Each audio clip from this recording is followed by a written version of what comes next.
Agora a gente vai falar sobre o impacto que o ataque a uma creche em Blumenau causou no ambiente escolar. A socióloga, professora Terezinha Cardoso está aqui com a gente. Oi, Terezinha, bom dia, obrigado pela sua participação. Bom dia, Jorge, bom dia a todos os nossos ouvintes. Bom, Terezinha, a gente passou por essa tragédia aqui na cidade, né? Nunca se imaginava uma situação dessa. E o que se viu depois de tudo isso, além da tristeza, da dor, da angústia, da revolta de muitos, né? É que muitos pais deixaram de levar os filhos para a escola. Esse impacto, né, e até mesmo um certo descrédito de alguns com o ambiente escolar, isso pode ter uma repercussão muito forte, Terezinha? Com certeza absoluta, né? Você tocou num ponto muito importante, que é o descrédito, né, de algumas famílias, de alguns pais, enfim, com o ambiente escolar. Quando você diz assim, ó, o meu filho não vai para a escola porque hoje não tem coisa muito importante para aprender. Mas quem é que definiu o que é importante ou não na escola? Sabe, Jorge, há uma confusão ultimamente sobre você dar a sua opinião, né? E você querer interferir no que foi estabelecido nos planos de ensino, no que a escola deve dar ou não. Um exemplo disso é uma confusão com a questão de gênero, né? Que em Blumenau isso é bem acentuado, isso é bem grave.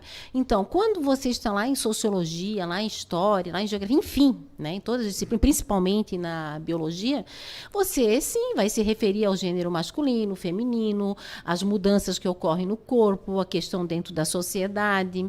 Aí alguns familiares, alguns pais veem a palavra gênero, já se acham no direito de ir na escola e questionar o professor.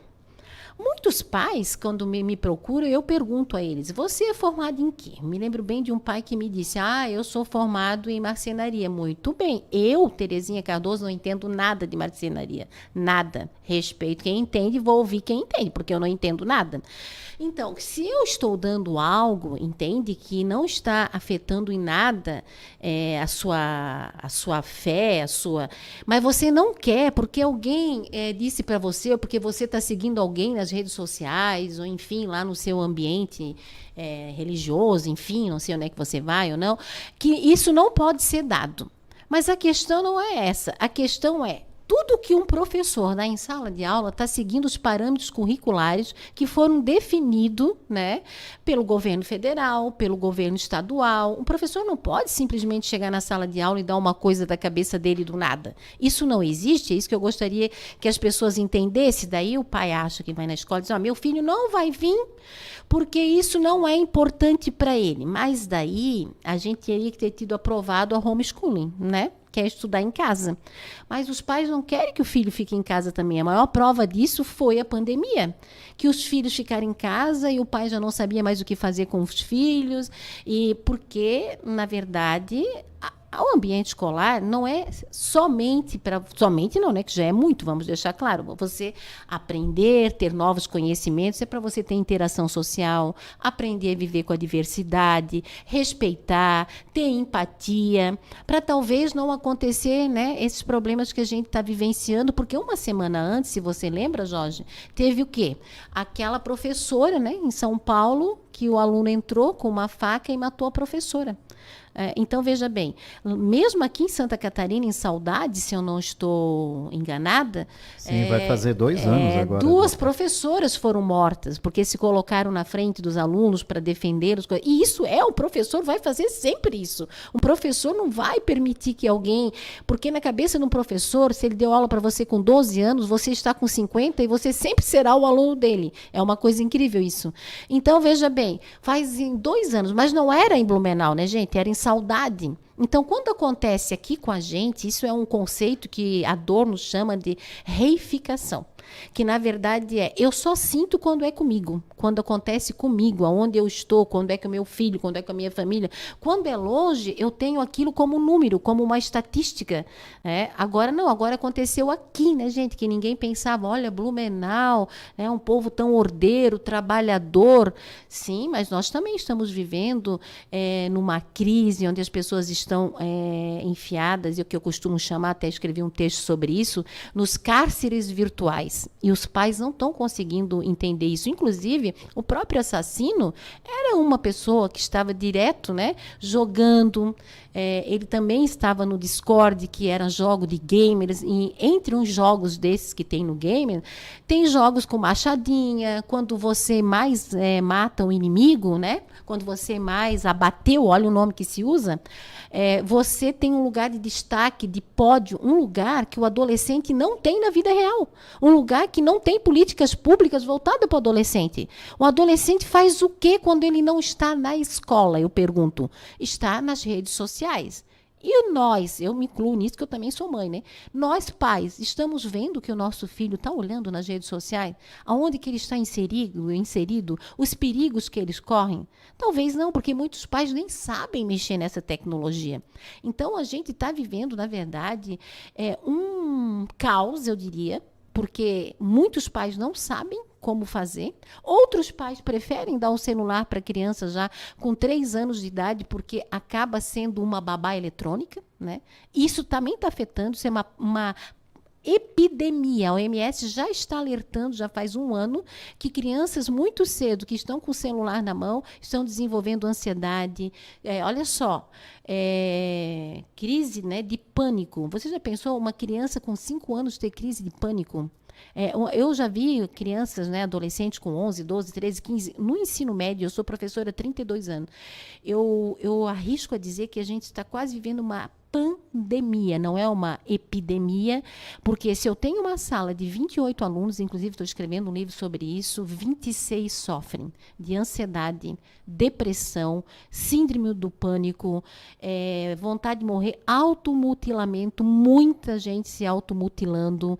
E isso por quê? Porque o jovem está sem perspectivas. E quando você pergunta para eles, né, quando você faz um trabalho com eles, você pergunta, eles dizem, professor, eu tenho medo. Medo do quê? Eu pergunto. Eu tenho medo de não conseguir ser alguém na vida. E o que é ser alguém na vida para vocês? Eu pergunto. Não consegui ser igual ao meu pai, não consegui um emprego bom, sempre ficar só como estagiário. Na verdade, as pessoas não estão olhando com um olhar diferenciado, eu diria. Na verdade, eu gosto de dizer lupa para um adolescente, porque o adolescente ele está vivendo, na verdade, bombardeado de todos os lados. Nas redes sociais, é como ele deve se portar, é como ele deve lacrar nas redes sociais. Ele está sofrendo stalker nas redes sociais e as pessoas não estão percebendo. Então, a gente está vivendo uma crise.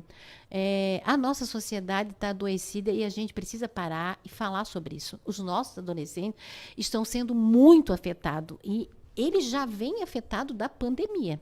Eles ficaram muito tempo dentro de casa e você sabe, né, Jorge, você já foi adolescente, eu também, que o período da adolescência é onde a gente se identifica, onde a gente tem amigos, onde a gente tem interação social, onde eu afirmo meu eu. Quem eu sou socialmente? E eu fiquei muito tempo dentro de casa, eu fiquei praticamente 2 anos dentro de casa, né, e sofrendo muitos tipos de violência. Eu vou te dizer que eu posso provar isso, que eu tenho muitos pedidos de ajuda de adolescente, que eu saí para fazer boletim de ocorrência com eles, que eu levei para fazer corpo de delito, que sofreram um monte de coisas dentro de casa e que a gente não se atenta para isso.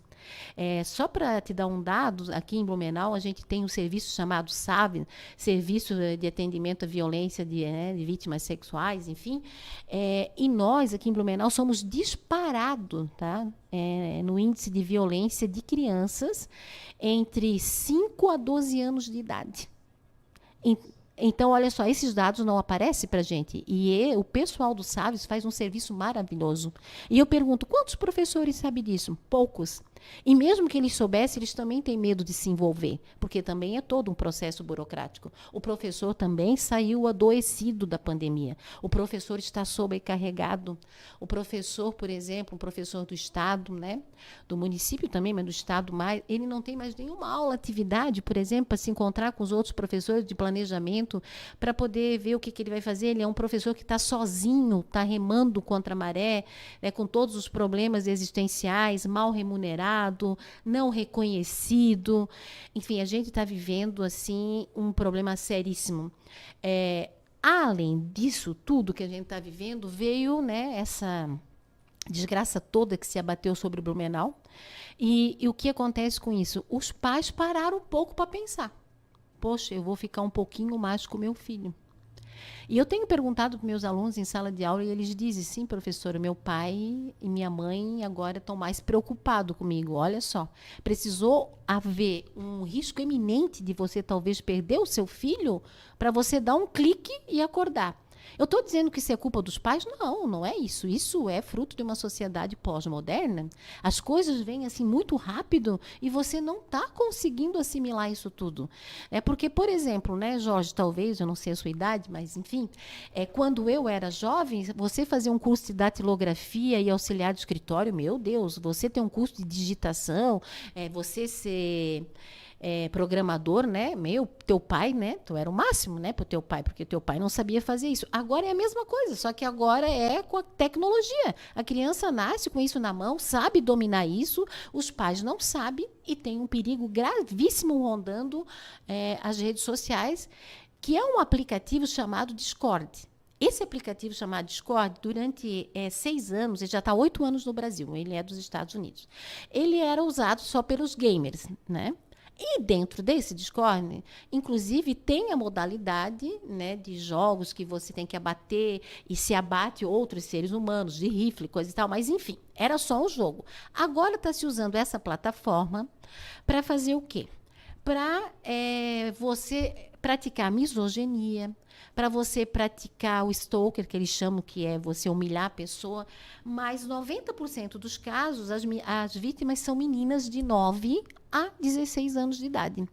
Foi pego semana passada pela Polícia Federal um rapaz chamado Dexter, né? Ele se chamava lá nas redes sociais, ele se intitulava, com 20 anos de idade, que fazia as meninas se automutilarem. Primeiro, como é que funciona para os pais entenderem? Eles começam a pedir nudes, mostram uma imagem que não é deles, né? Eles usam a inteligência artificial para cativar as meninas, daí elas mostram a parte de cima, e depois vai mostrar nudes do corpo todo. Daí, quando ela já está bem envolvida, as pessoas, a maioria é adolescente e menor de idade que faz isso, olha o perigo entre os meninos. Aí eles pegam e eles começam a ameaçar que vão entregar para o pai, vão mostrar na família, vão jogar no grupo da escola. Aí as meninas ficam desesperadas. Aí eles começam a dizer, agora você se corta, agora você isso, agora... Como é que eles descobriram esse grupo? Uma menina de 13 anos de idade, o Dexter mandou ela espirrar inseticida, abrir a boca e espirrar inseticida, e ela fez.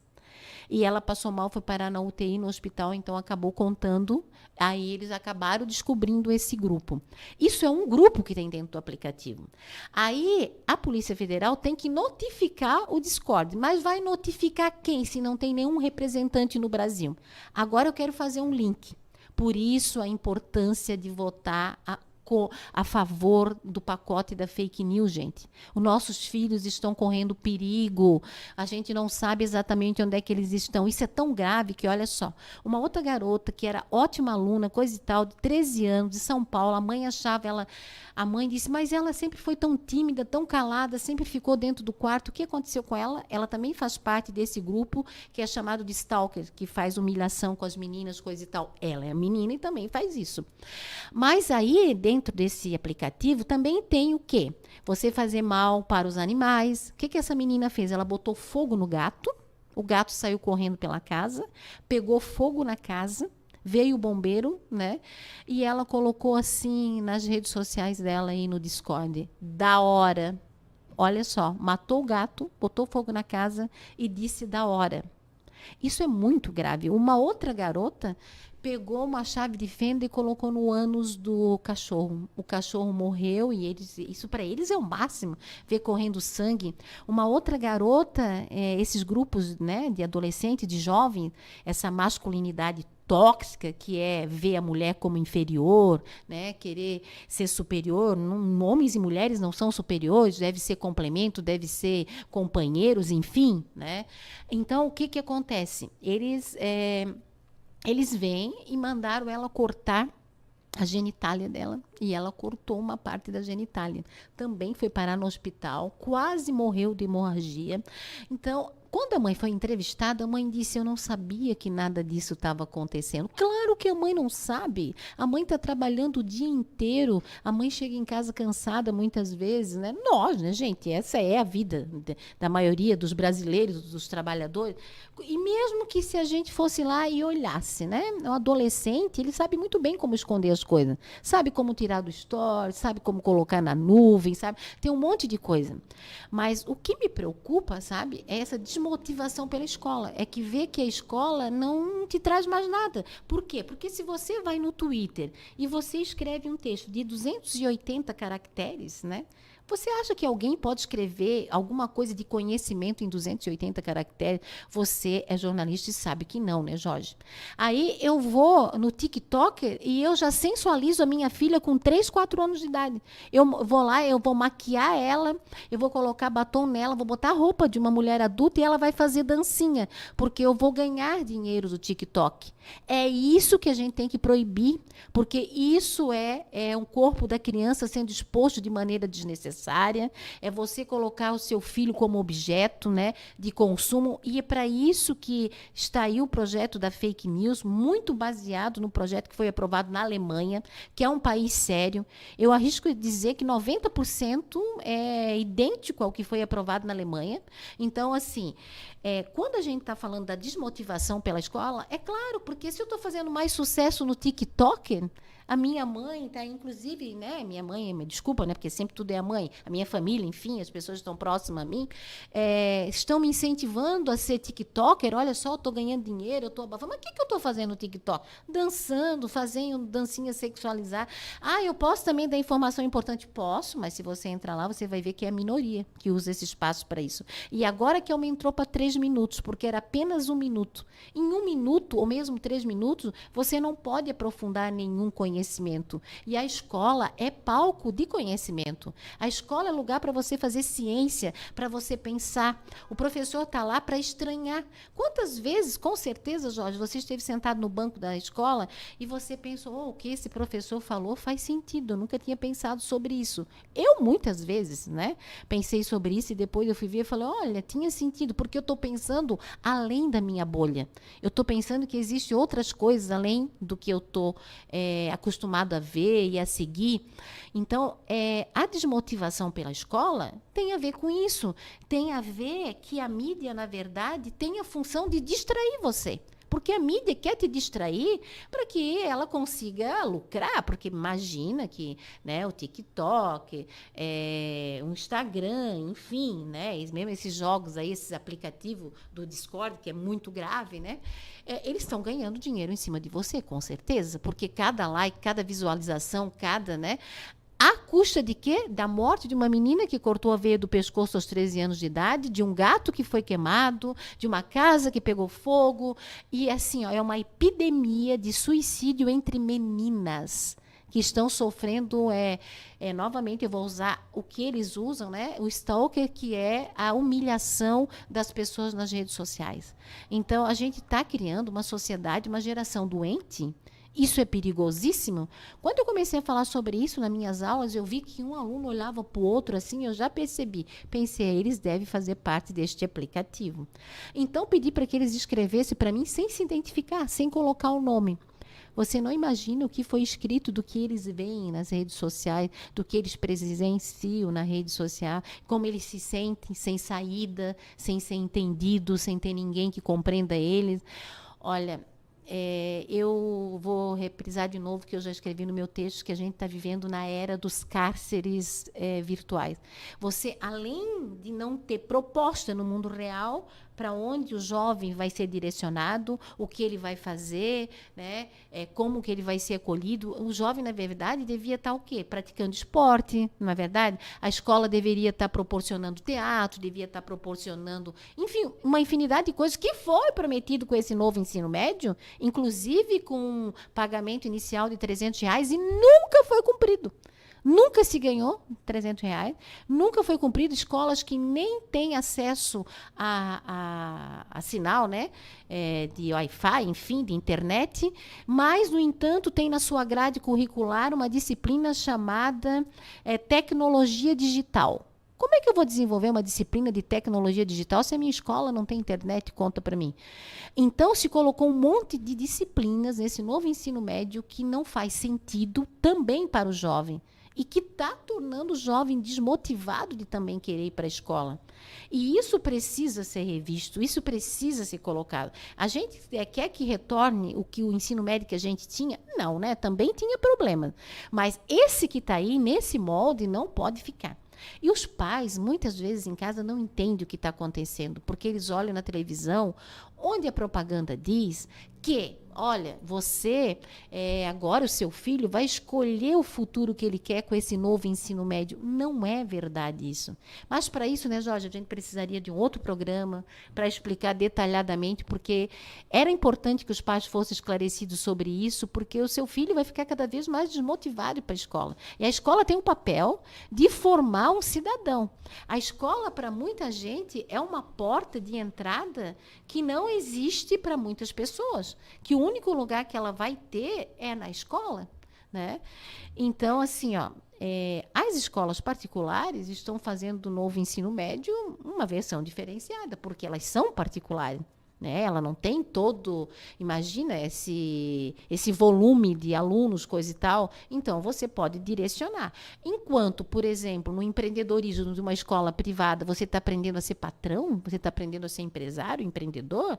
Na escola pública, ser empreendedor é fazer bolo de caneca, é fazer brigadeiro, é fazer florzinha para vender no sinal, tá entendendo? Por quê? Porque, primeiro, os professores não foram formados para isso. Nada. Simplesmente se colocou algumas disciplinas lá e mandou o professor lecionar. Só vou dar exemplo de 3 disciplinas e quem está escutando pensa a respeito do que eu vou falar. Né? Eu quero dizer que eu tenho 32 anos, eu vou frisar isso, de chão de sala de aula, eu estou preocupadíssima com isso. Porque uma disciplina que diz o que rola por aí. Você acha que isso pode ser uma disciplina? Isso é uma trilha que eles chamam de aprofundamento. O que rola por aí? Aí tiraram o português, tiraram matemática, tiraram sociologia, diminuíram para fazer uma trilha do que rola por aí. Ou então uma outra trilha que se chama cuidado de si e do corpo, que ainda tem algum sentido, mas que já se faz dentro da biologia. Então, por que tirar aulas essenciais para colocar isso? Ora, o PISA, que é um índice educacional, mostrou, antes desse novo ensino médio vir, que nós estávamos péssimos em interpretação de texto e nas 4 operações básicas.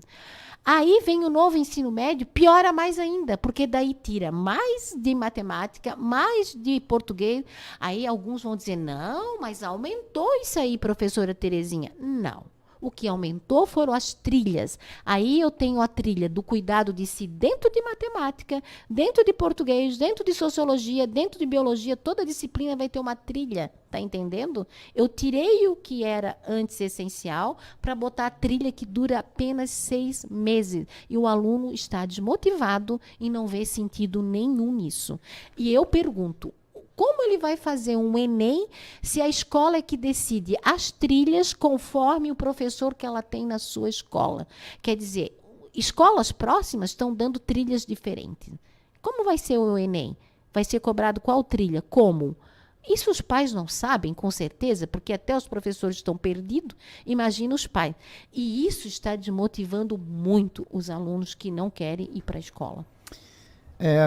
A grande questão toda é o reflexo na escola. Na escola é que se dão os primeiros sinais de problemas também evidenciados da sociedade, né? As crianças ali começam a dar sinais de que alguma coisa está errada, é ali que nasce tudo. E precisa-se de uma atenção muito mais especial com as escolas, né? Há tempo que a gente vem falando isso. Muita carga pesada sobre o professor também, com tudo isso que nós vivemos e aconteceu. Sempre cai um peso a mais para o professor, que também não aguenta mais. Não se tem um levantamento, mas se fosse divulgar um levantamento, eu vou falar da rede municipal, que é que está próxima da gente aqui, a gente tem um contato direto, né? Se fizesse um levantamento de quantos professores estão afastados para fazer tratamento nas escolas da rede municipal de Blumenau, aqui, escolas e creches, né, de quantos são afastados, quanto isso pesa na carreira do professor, né, quanto é difícil, quantos problemas emocionais os professores passam com tudo isso que se tem hoje, né? E uma coisa também, Terezinha, que a gente tem que deixar bem claro aqui, a gente vive uma diferenciação de mundo que é comum. Que nós estamos passando aqui, o mundo inteiro passa, né? A tecnologia evoluiu muito, mexeu muito com o nosso comportamento. O comportamento muda muito com base na evolução tecnológica. Muda, a gente não tem noção disso, nós não fomos preparados para isso, nós não nascemos para isso, a gente tem que aprender com isso. E é óbvio que a gente vai ter tropeços, vai ter dificuldades, até a gente conseguir equilibrar o emocional com a tecnologia e com o mundo que vem pela frente, porque a gente nem sabe nem o que vem pela frente. Não tem nem noção do que vem pela frente, né? E se antigamente já existia um choque de geração, imagina hoje. Porque antigamente a mudança de comportamento de geração era lenta. Hoje é acelerada. É hiperacelerada, né? Hiperacelerada. Eu não tenho como chegar para o meu filho e dizer, quando eu tinha a tua idade... Cara, isso não vai adiantar nada, não vai levar a nada. O que eu passei, passou, né? E o mundo é o hoje e o amanhã. Não é o ontem. Bauman já dizia, né, no mal-estar da sociedade pós-moderna, que a gente não sabia, a gente sabia como começou, mas não sabe como vai terminar. Porque ele diz, claro que ele já faleceu faz alguns anos, né, mas ele morreu com 90 e poucos anos, ele dizia assim, olha só, ele falou, eu abro lá o Facebook e eu tenho 5.000 amigos. Será que é possível ter 5.000 amigos? E tem pessoas que entram em depressão, e eu já vi alunos me comentando isso, quando postam alguma coisa e não tem likes, não tem curtida, não tem comentários positivos, olha só. Então, isso já afetou a tua autoestima. Tu já não está bem no mundo real, no mundo virtual, tu se sente... Isso me recorda, assim, eu entrei na sala de aula, olhei para o menino e falei, mas o que tu tem hoje? Tu está muito para baixo? Professor, eu estou muito triste mesmo. Eu falei, mas por quê? Aí ele disse, não, eu coloquei, ninguém deu bola, só uma curtida, e foi da minha mãe, ele falou. Ele estava muito abatido. Daí eu falei, tu imagina eu, então, que além deles não curtir, eles ainda me criticam, né? Fazem um monte de coisa, mas eu sou adulta, né, gente? Eu, pelo menos, deveria estar equilibrado. Isso, para quem tem informação, para quem é um adolescente, é como tu falou, Jorge. Não adianta eu falar da minha experiência. Minha experiência era num outro mundo, era de datilografia, como eu disse, né? Era de, sei lá, fazer curso de arquivista, não é como hoje. Mas a gente acha que os nossos filhos dominam a internet, dominam a tecnologia. Não, eles dominam as redes sociais. É diferente. Eles não sabem fazer um trabalho no Word, não sabem. Não sabem fazer uma introdução, não sabem. Isso eu venho verificando. Eles não... Quando eu falo para eles de Word, que eu levo eles na sala de informática, eu vejo que eles não entendem nada disso. Por quê? Porque o que eles entendem é de WhatsApp, é de TikTok, é de Instagram e de Twitter, né? Bom. Que são outras coisas e que não faz você refletir, não faz você pensar quem você é no mundo, não faz você pensar sobre a empatia, sobre cooperação, né? Porque, olha só, a cooperação e a competição, elas andam juntas, você não pode separar. Então, você tem que ser competitiva, a escola está te ensinando para isso também, porque a gente está no mundo da competição, mas eu tenho que ser cooperativo também. Eu tenho que cooperar, eu tenho que... Porque quando eu penso só em mim, a gente está criando uma geração de egoístas, que pensam somente neles. Primeiro são eles, segundo são eles, terceiro são eles. Mas eles têm culpa disso? Não, é como tu falou. A tecnologia está chegando, está pegando todo mundo, a evolução foi muito rápida, se é que a gente pode chamar de evolução, né? Também temos essa questão. Então, a evolução tecnológica, né? Isso. A do cidadão e outros 500. Que né? não vem acompanhada da evolução da sociedade. Mas aí é a questão também da gente estar entrando no mundo novo e não se entender com esse mundo novo, que é muito difícil. Terezinha, esse assunto... A gente pode ficar aqui 10 dias conversando, mas o tempo, infelizmente, é limitado. Uma dica rapidinha para os pais, Terezinha, que eu acho que é o fundamental a gente passar aqui, né? Como é que eu posso notar que o meu filho está mudando de comportamento e que eu tenho que chamar ele para a realidade? Uma dica rápida. Uma dica rápida é que você observe se seu filho está muito calado, Se seu filho está usando roupas que estão cobrindo o corpo, né? Principalmente ele cobre os braços quando ele está se automutilando. Se ele está muito no quarto, e os pais costumam muito falar isso quando ele vem conversar comigo, eles dizem: ai, meu filho fica no quarto estudando muito tempo. Ele está estudando o quê, pai? Pergunte para ele. Qual foi a atividade que ele fez? O que ele aprendeu com aquela atividade? Algumas dicas que eu dou. Por quê? Porque às vezes, né, a gente quer acreditar que o filho está lá realmente estudando, coisa e tal, mas nem sempre é isso que ele está fazendo. Talvez ele esteja sofrendo lá calado, né? E tem medo de pedir socorro porque ele está sendo, né, ameaçado e tudo mais nesse ambiente da internet. Então, veja bem. Primeiro, veja se ele mudou de comportamento. Se mudou de comportamento, se está usando roupas mais compridas, com quem que ele anda, se ele está se sentindo mais triste, mais retraído, isso é muito importante. E se aproxime do seu filho, porque a coisa mais importante que a gente tem na vida são os nossos filhos. E o que a gente pode deixar de mais importante para eles é uma palavrinha chamada conhecimento. E isso a gente encontra na escola. Tenha certeza disso. Obrigado pela tua participação, Terezinha. Terezinha Cardoso, professora e socióloga, conversou com a gente hoje aqui o impacto do ataque a uma creche em Blumenau, o que isso causou no ambiente escolar, sobre essa questão toda que se vive hoje, né, principalmente os adolescentes.